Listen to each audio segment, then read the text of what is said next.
এই হাদিসের শেষ অংশ হলো ওরা তুকসির জেহেক, যে তোমরা বেশি হাসবা না। হাসতে নিষেধ করলেন না বেশি হাসতে নিষেধ করলেন? হ্যাঁ, কিন্তু আশ্চর্য কিছু হুজুরদেরকে দেখি ছোট ছোট বাচ্চা ছেলেপেলেরা হাসতে থাকলে গিয়ে ডান্ডা দিয়ে পিটান শুরু করে, ব্যাত মারতে শুরু করে। এটা অজ্ঞতা এবং মূর্খতা, এটা কোনো মানুষের কাজ?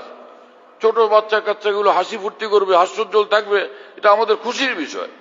বাবা মা যখন দেখতে পান যে ছেলে মেয়েরা হাসি ফুর্তি করতেছে, বাবা মন খুশি হয়ে যায়, আমার ছেলেরা আলহামদুলিল্লাহ কত ভালো আছে, ওরা খুশিতে আছে। হ্যাঁ, আর যদি এক একটার চেহারা গোমরা মুখ করে থাকে, মন ভালো না, চেহারা মলিন থাকে, বিষণ্ণ থাকে, তখন কোনো মা বাবার কাছে ভালো লাগে? সেটা টেনশন তৈরি করে সেটা। তাহলে তুমি কি আলেমে দ্বীন হয়েছো মিয়া? হ্যাঁ, ইসলামের কোন শিক্ষক যে শিশুদের বাচ্চাদের হাসি খুশি দেখে তুমি বিরক্ত হও? এই সম্পর্কিত হাদিস আমি শুনে আপনাদেরকে, আলহামদুলিল্লাহ এই বিষয়ে আমাদের অনেক পড়াশোনা আছে আল্লাহর মেহেরবাড়িতে। হ্যাঁ, সে রাসূলুল্লাহ সাল্লাল্লাহু আলাইহি ওয়াসাল্লাম একবার ময়দানের মধ্যে নামাজ পড়াইতেছিলেন, খোলা জায়গাতে, যে সামনে একটা সতরা দিয়ে নিছেন, সাহাবীরা নামাজ পড়তেছেন, এর মধ্যে এক অন্ধ সাহাবী, অন্ধ, ওই সামনে দিয়ে উনি যাইতেছিলেন, কিন্তু এই সেই হাঁটার রাস্তাটা যে সামনে একটা গভীর গর্ত। এখন ওই ওনারা নামাজ তো ছাড়তে পারতেছে না, নামাজের মধ্যে আছেন, নামাজে আছেন, বলবেন কেমন এই তুমি এখানে ঘুরো, তো গর্ত আছে, তা তো বলাও যায় না, নামাজ শেষ হয়ে যায়, তো চুপচাপ। কিন্তু দেখা যাইতেছে ওই লোক আগায় গিয়া ধ্রামসে পড়ছে গর্তের মধ্যে। এই যে সাহাবীরা নামাজের মধ্যে হাসি যে উঠছে, হাসতে হাসতে এমন আওয়াজ হয়েছে, কিসের নামাজ কিসের কি। সালাম ফিরানোর পর রাসূলুল্লাহ সাল্লাল্লাহু আলাইহি ওয়াসাল্লাম বললেন, এই তোমরা যারা আওয়াজের সাথে হাসছো, তোমরা ওই নতুন ভাবে উজু করে ফের নামাজ পড়ো। কিন্তু এই যে হাসির জন্য রাসূল সাল্লাল্লাহু আলাইহি ওয়াসাল্লাম কাউকে কোনো কিছু বললেন না। কথা বুঝতেছেন প্রিয় বন্ধুরা?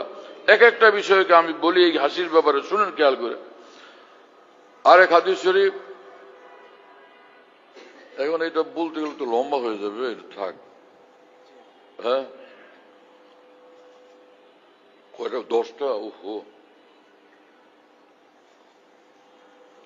তিরমিজি শরীফে হাদিস আছে রাসূলুল্লাহ সাল্লাল্লাহু আলাইহি ওয়াসাল্লামের সাহাবীদের সম্পর্কে, নাম কানু ইয়াযহাকুনা ওয়ালাকিনাল ঈমান ফি কুলুবিহিম আযামু মিনাল জাবাল। সাহাবায়ে কেরাম হাসতেন, কিন্তু হাসতেন যখন, তখন তাদের বুকের ঈমান ছিল পাহাড়ের চেয়েও ভারী। তো এক ঈমানওয়ালা সে হাসবে। এবং যদি কেউ হাসে, রাসূলুল্লাহ সাল্লাল্লাহু আলাইহি ওয়াসাল্লাম দোয়া শিখিয়ে দিয়েছেন, আযহাকাল্লাহু সিন্নাক, আল্লাহ তোমাকে হাস্যোজ্জ্বল রাখুন। হ্যাঁ, হাসি খুশিতে রাখুন, মানে আল্লাহ তোমাকে খুশির মধ্যে রাখেন। তো হাসি দেখার পরে খুশি হয়ে তার জন্য দোয়া শিখিয়ে দিয়েছেন রাসূলুল্লাহ সাল্লাল্লাহু আলাইহি ওয়াসাল্লাম। হাসিতে মানা কই? এখন হাদিস শরীফে রাসূল সাল্লাল্লাহু আলাইহি ওয়াসাল্লাম বলছেন, বেশি হাসি না, বেশি হাইলে দিল মরে যায়, বেশি হাসি দিলকে মুর্দা বানায় দেয়। তো দিনের মধ্যে 24 ঘন্টা, একটা মানুষ কি পুরা দিনে যেটুকু হাসে টোটাল 1 ঘন্টা কি হয়? একজনে যা সারাদিনে হাসে 1 ঘন্টা হয়, আচ্ছা আধা ঘন্টাও কি টোটালে হয় বলে বলা যায়? তাহলে এইটার উপরে ব্রেক লাগানো আর এটার উপরে কারফিউ লাগানোর কি প্রয়োজন? কোনো অর্থ নাই এটার। এই মানুষগুলো দিন বুঝে না যারা এরকম বাড়াবাড়ি করে, এবং তাদের কাছে আরেকটা দলিল পেশ করে না হাসার জন্য। সেটা কি? কোরআন শরীফে আছে, ফালিয়াযাকু কালিলা ওয়ালিয়াবকু কাসীরা। ফালিয়াযাকু কালিলা, কম হাসো আর বেশি কান্দো। অথচ এইটাও না বুঝা বলে অভ্যাস এরকম যে কোরআন সুন্নাহর কথাগুলো গভীরভাবে মনোযোগ দিয়ে পড়ে আগে পিছে পূর্বাপর সম্বন্ধ রেখে সবটাকে বুঝা বলা, এটা না হলে তখন অ্যাক্সিডেন্ট হয়। হ্যাঁ, এই আয়াতে পাক তো দুনিয়ার জীবনের সাথে কোনোভাবে সম্পর্কযুক্ত নয়।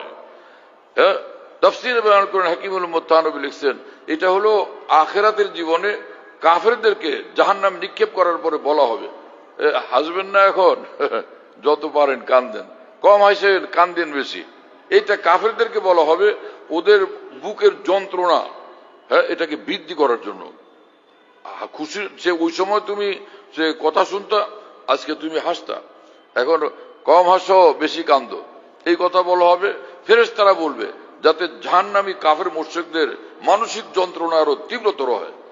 কথা বুঝুন না? তার দলিল যে আয়াতে পাকের শেষ অংশ, ফালিয়াযাকু কালিলান ওয়ালিয়াবকু কাসীরা জাযাআম বিমা কানু ইয়াকসিবুন। দুনিয়ার জীবনে তোমরা যে যে আল্লাহর কাফের মুশরিকটাকে আল্লাহর নাফরমানের জিন্দেগি বানাইছিল, তার শাস্তি স্বরূপ আজকে তোমাদেরকে এই কথা বলা হচ্ছে। তোমরা তো দুনিয়ার জীবনের সম্পর্কিত দুনিয়ার জীবনের সাথে সম্পর্কিত আদৌ না।